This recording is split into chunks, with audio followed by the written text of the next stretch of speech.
1, 2, 3, 1, 2, 3, 3, 2, 1. Okay, priecīgāji. Hello, my name is Kristaps Cirmenieks. I'm working at the PrīmX. My role is project manager. My main responsibility is to run the project successfully in a time and quality. I have been working at PrīmX since 2016. It's more than 7 years in this business. Yes.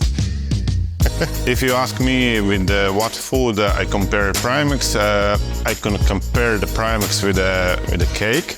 We start with the idea. Afterwards come execution phase.